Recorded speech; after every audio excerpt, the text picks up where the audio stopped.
अम्मा, मेरे दोस्त राजू कौवे को आपकी बनी खीर बहुत पसंद है। आप खीर बना दो ताकि मैं अपने दोस्त राजू कौवे को देकर आऊँ। अच्छा, तो इसका मतलब मेरे बेटे को अपने दोस्तों का भी ख्याल है। ठीक है मानो चेड़े, मैं खीर बना लेती हूँ और राजू कौवे को दे आऊंगी। उधर दूसरी तरफ कालू कौवे को तो रानी कौवी को देखकर गुस्सा आ रहा था। रानी, तुम घर में कोई भोजन नहीं बनाती। मैं कितना थका हुआ हूँ और तुम बैठकर मजे से पिज्जा खा रही हो। भाई, मैं नहीं बनाने वाली आपके लिए दाल सब्जी। पता नहीं आपको क्यों पसंद है ये सब। बस तभी मीनू चिड़िया अपनी खीर लेकर वहाँ पर आती है। अरे, राजू कौवा कहाँ है? मैं तो उसके लिए ये खीर बना कर लाई हूँ। उसे पसंद है ना बहुत। मीनू चिड़िया को खीर के साथ देखकर रानी कौवी को गुस्सा आ जाता है। तुम्हारी हिम्मत कैसे हुई कि तुम मेरे घर के अंदर आ गई? गरीब चिड़िया, मेरा पूरा घर गंदा कर दिया। और ये क्या लाई हो? हम क्या कोई मांगने वाले हैं? जो दिल में आए उठा के ले आती हो। रानी कौवी, ऐसी बात नहीं है। मैं तो बस बहुत प्यार से राजू कौवे के लिए बना कर लाई हूँ। दो मुझे ये। अभी तुम्हारी इस खीर का मैं अच्छे से बंदोबस्त करती हूँ। मीनू चिड़िया की वे खीर लाकर रानी कौवी घर से बाहर फेंक देती है। हाय रे, ये तुमने क्या किया? कितनी मेहनत से बना कर लाई थी और तुमने सारी खीर बाहर फेंक दी। डरो उस समय से रानी कौवी, जब तुम भी भोजन खाने के लिए तरसोगी। मीनू चिड़िया भी बहुत गुस्सा होकर वहाँ से चली जाती है। इसी तरह रानी कौवी हर बार भोजन को फेंक देती थी। उसे जरा अंदाजा नहीं था कि भोजन का अपमान नहीं करना चाहिए, क्योंकि ऐसे बहुत से पक्षी हैं जो भोजन के लिए तरसते हैं। बहुत हो गया है रानी का। जब जी में आए भोजन उठा के फेंक देती है और ऊपर से गरीब पक्षियों का तो बहुत मजाक बनाती है। अगर ऐसे ही चलता रहा तो जंगल में तो मैं बदनाम हो जाऊंगा। नहीं नहीं, मुझे कुछ करना होगा। रानी को सबक तो सिखाना होगा। अब देखो मैं क्या करता हूँ। कालू कौवा ये बोलकर अपने घर चला जाता है। रानी, रानी, हम बर्बाद हो गए। हम लुट गए। हम बर्बाद हो गए। कालू जी क्या हो गया? ऐसा क्या हो गया? दुकान में चोरी हो गई। सारे गहने चोरी हो गए। ऊपर से जो पैसे रखे थे वो भी लेकर चले गए। हाय रे, हम तो बर्बाद हो गए। रानी, हमारा क्या होगा? हम तो अमीर से गरीब हो गए। कालू जी ये तो बताएं, आपके पाँव में क्या हुआ? पट्टी क्यों बंधी है? क्या बताऊं, मैं चोरों को रोक रहा था, तभी उन्होंने चाकू से मेरे पाँव पर वार किया और मेरे पाँव की ये हालत कर दी। पता है, वैद्य जी ने कहा है मैं 2-3 महीने तक तो बिल्कुल चल नहीं सकता और काम भी नहीं कर सकता। कालू जी ये क्या हो गया हमारे साथ? जंगल में किसी को पता लगेगा तो क्या सोचेंगे? कल तक तो हम इतनी बड़ी बड़ी बातें करते थे और आज हम भी गरीब हो गए। जो भी है रानी, हमारे घर में खाने तक को भोजन नहीं। मैं चल फिर नहीं सकता, ना कोई काम कर सकता हूँ। इसीलिए तुम्हें ही बाहर जाना होगा और पैसे कमा के लाने होंगे। ये बात सुनकर रानी कौवी तो काफी ज्यादा परेशान हो जाती है। उसका तो सारा घमंड टूट जाता है। वे आखिरकार बाहर कोई काम ढूंढने चली जाती है। हाय रे, बाहर कितनी गर्मी है। मैं इतनी गर्मी में काम कैसे करूँगी? मैंने तो कभी अपने घर की झाड़ू भी नहीं लगाई। फिर रानी कौवी काम ढूंढती ढूंढती उल्लू सेठ के घर में आ जाती है और उल्लू सेठ की पत्नी उससे नौकरानी का काम दे देती है। चलो अब जाओ भी, जाकर घर के सारे काम काज करो। और हाँ, मुझे घर में जरा सी भी मिट्टी नहीं मिलनी चाहिए। रानी कौवी ने शादी के बाद कभी भी काम नहीं किया था, पर आज उसे पहली दफा इतना सारा काम काज करना पड़ रहा था। चलो, झाड़ू पोछा लगा दिया है ना, अब जाओ जाकर रसोई में मेरे लिए मजेदार सा भोजन बना के लाओ। रानी कौवी क्या करती, उसे पैसे चाहिए थे। वे फिर रसोई में आकर भोजन बनाने लग जाती है। छी, कितना बकवास भोजन बनाती हो तुम। ले जाओ इसे यहाँ से और ले जाकर बाहर फेंक दो। ये बात सुनकर रानी कौवी को अपने वही दिन याद आ जाते हैं जब रानी कौवी भी कुछ ऐसा ही करती थी। मालकिन जी, मैं इस भोजन को फेंकूंगी नहीं, बल्कि इसे अपने साथ अपने घर ले जाऊंगी। वैसे भी मेरे घर पर खाने के लिए कुछ भी नहीं है। आज रानी कौवी का सारा घमंड टूट गया था। उसे समझ में आ गया था कि भोजन का अपमान करना कितनी बुरी बात है। प्यारे दोस्तों, आपको इस कहानी से क्या सीख मिली, हमें कमेंट में जरूर बताएं। इस जंगल के पक्षी काफी ज्यादा बुरे थे। उन्हें मासूम बच्चे बिल्कुल भी नहीं पसंद थे। इसी वजह से जिस घर में भी उन्हें अंडा नजर आता, वे उस अंडे को तोड़ देते थे। अरे नहीं नहीं, मेरे अंडे को छोड़ दो। मेरा अंडा ना तोड़ो। मेरे अंडे से मेरा मासूम सा बच्चा निकलने वाला है। हमें इस जंगल में बच्चे बिल्कुल नहीं पसंद हैं। अगर हमने तुम्हारे अंडे को छोड़ दिया तो कल को हमें और पक्षियों के अंडों को भी छोड़ना पड़ेगा। इस तरह तो हमारे जंगल में बच्चे ही बच्चे फैल जाएंगे। ना बाबा ना, हमें बच्चे नहीं चाहिए। कृपया करो, ऐसा ना करो। मेरा कोई नहीं है। मेरे पति का देहांत हो गया। बस ये अंडा ही है जिसके सहारे मैं अब तक जी रही हूँ। चुप हो जाओ बिल्कुल, और ये रोना धोना बंद करो। इस अंडे को तो हम तोड़ कर रहेंगे। तोता फिर कोमल चिड़िया के अंडे के पास आता है और वे अंडा उठाकर अंडा जोर से फेंकता है, जिसकी वजह से वे अंडा टूट जाता है।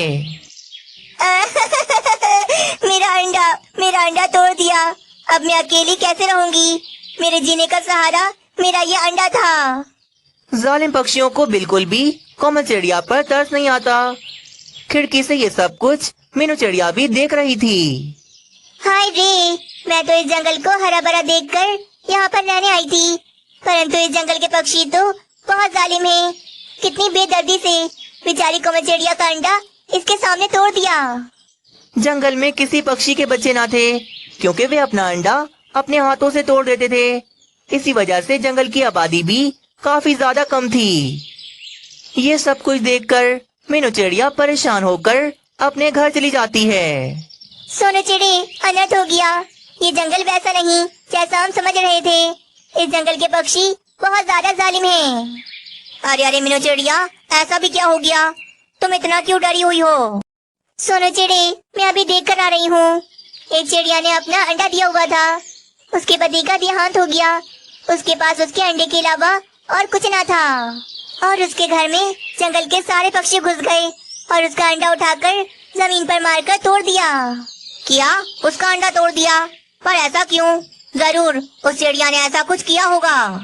नहीं, उस चिड़िया ने ऐसा कुछ नहीं किया, बल्कि इस जंगल के पक्षियों को बच्चे बिल्कुल नहीं पसंद, न उनकी आवाज, न बच्चों का खेलना कूदना। इसीलिए सब पक्षियों ने मिलकर उसका अंडा तोड़ दिया। इस जंगल में जिस पक्षी का भी अंडा होता, वे अपना अंडा खुद ही तोड़ देता, ताकि जंगल में बच्चे न फैलें। अरे बाप रे, मीनू चिड़िया, ये क्या कह रही हो? हमारे पास भी 2 अंडे हैं। अगर उन पक्षियों को हमारे अंडों का पता लग गया तो देखना, वे जालिम पक्षी आकर हमारे अंडे भी तोड़ देंगे। हाँ, मुझे बहुत डर लग रहा है। मैं अपने अंडों को टूटते हुए नहीं देख सकती। मुझे अपने अंडों से मेरे बच्चे चाहिए। ये खबर सुनकर तो सोनू चिड़ा भी काफी ज्यादा परेशान हो जाता है। हम तो वापस अपने जंगल भी नहीं जा सकते। हमारे पास जो भी पैसे थे वो हमने अपने इस घर को बनाने में लगा दिए। सोनू चिड़ी, मेरे पास एक उपाय है जिससे हम अपने अंडों को उन जालिम पक्षियों से बचा सकते हैं। अरे पक्षियों, मेरी बात का भरोसा करो। हमारे जंगल में 2 नए पक्षी आए हैं, मीनू चिड़िया और सोनू चिड़ा। मैंने उन दोनों के पास 2 अंडे देखे हैं। चलो जाकर उनके अंडे भी तोड़ देते हैं।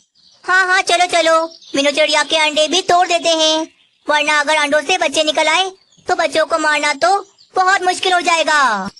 बस फिर क्या, गुस्से में सभी पक्षी मीनू चिड़िया के घर के बाहर आकर जमा हो जाते हैं। दरवाजा खोलो मीनू चिड़िया, खोलो दरवाजा। आज हम तुम्हारे अंडों को नहीं छोड़ेंगे। हाँ, हम पक्षियों से जरा चालाकी न करना। हमें अपने जंगल में एक बच्चा भी नहीं चाहिए।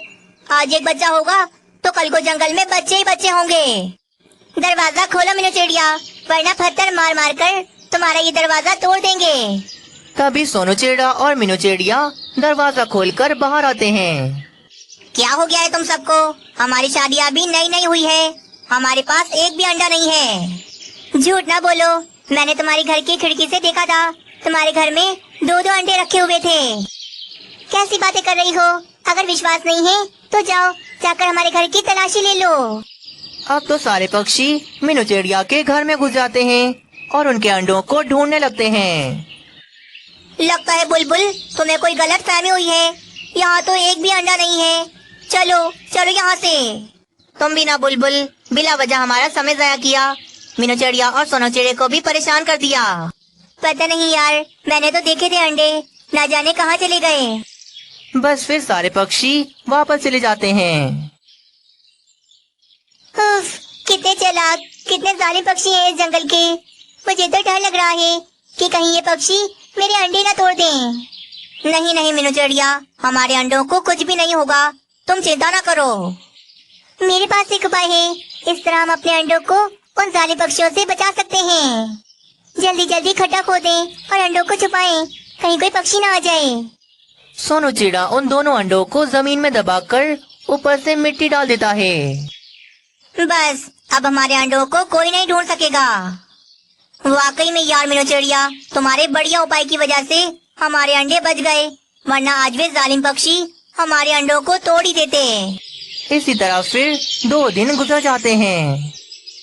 सोनू चिड़े 2 दिन हो गए, हमारे अंडे अभी तक जमीन में हैं। अगर उन्हें जल्दी बाहर न निकाला तो वे खराब हो जाएंगे, हमें कोई हल ढूंढना होगा। चलो मीनू चिड़िया, अब जाकर इस जंगल के महाराज से ही बात करते हैं, क्या पता वे हमारी मदद कर दें। दोनों पति पत्नी ऐसा सोचकर जंगल के मिट्ठू महाराज के पास चले जाते हैं और उन्हें आकर वे सारी बात बताते हैं। क्या ऐसा कैसे हो सकता है? मेरे जंगल के पक्षी इतने जालिम कैसे हो गए? महाराज कुछ करें, मेरे अंडों को टूटने से बचा लें। चिंता न करो मीनू चिड़िया, अब मैं अपने जंगल के पक्षियों को सबक सिखा कर रहूंगा। बस फिर अगले दिन मिट्ठू महाराज जंगल में एक ऐलान करवाते हैं। सुनो सुनो पक्षियों, महाराज का संदेश है। काफी समय से महाराज की संतान नहीं हुई, इसी वजह से महाराज का राज्य अब खतरे में है। सब होशियार रहें, कुछ भी हो सकता है। चीलें भी हमला कर सकती हैं और जंगली जानवर भी। हाय रे, ऐसा कैसे हो सकता है? महाराज का राज्य खतरे में कैसे आ सकता है? अब महाराज ने ये फैसला किया है कि तुम पक्षियों के बच्चों में से किसी एक के बच्चे को वे पाल पोस कर बड़ा करेंगे और उसके बाद वे जंगल का महाराज बन जाएगा और राज्य को संभाल लेगा। ये बात सुनकर सभी पक्षी लालच में आ जाते हैं। अब तो सभी पक्षी यही चाहते थे कि उनका बच्चा बड़ा होकर मिट्ठू महाराज का राज्य संभाल ले। रानी, अब हम अपने अंडों को कभी नहीं तोड़ेंगे। हमारे अंडे से जो भी बच्चा निकलेगा हम उसे पाल पोस कर बड़ा कर लेंगे। देखना, फिर वे महाराज का राज्य संभाल लेगा। कुछ महीनों के बाद जब महिला पक्षी अंडे देती हैं, तो इस बार वे पक्षी अपने अंडों को नहीं तोड़ते। फिर थोड़ा समय और गुजर जाता है। अब सभी पक्षियों के घरों में उनके नन्हे नन्हे बच्चे थे। मेरी मम्मा, मेरी प्यारी मम्मा, आप कितनी सुंदर हो। छोटी सी नन्हे बुलबुल को देखकर और उसकी मीठी आवाज सुनकर बुलबुल का तो दिल भर आता है। हाय रे, मेरी बेटी कितनी सुंदर है। अंडों में से बच्चे निकलने के बाद अब सभी पक्षियों को अपने बच्चों से प्यार हो जाता है। तोते जी, मैं नहीं दूंगी, मैं अपने बेटे को मिट्ठू महाराज को नहीं दूंगी। मेरा बेटा बहुत प्यारा है, मैं इसे अपने साथ रखूंगी। हाँ, तुम ठीक कह रही हो। जब से हमारा बच्चा हमारे घर में आया है, हमारे घर में तो रौनक आ गई है। मैं अपने बच्चे को मिट्ठू महाराज को कभी नहीं दूंगा। इसी तरह मीनू चिड़िया के अंडों में से भी उसके प्यारे से बच्चे निकल आए थे और मीनू चिड़िया अपने बच्चों के साथ बहुत ज्यादा खुश थी। इस तरह मिट्ठू महाराज की वजह से जंगल के वे जालिम पक्षी बदल गए थे और उन्हें अपने बच्चों से बहुत ही प्यार हो गया था।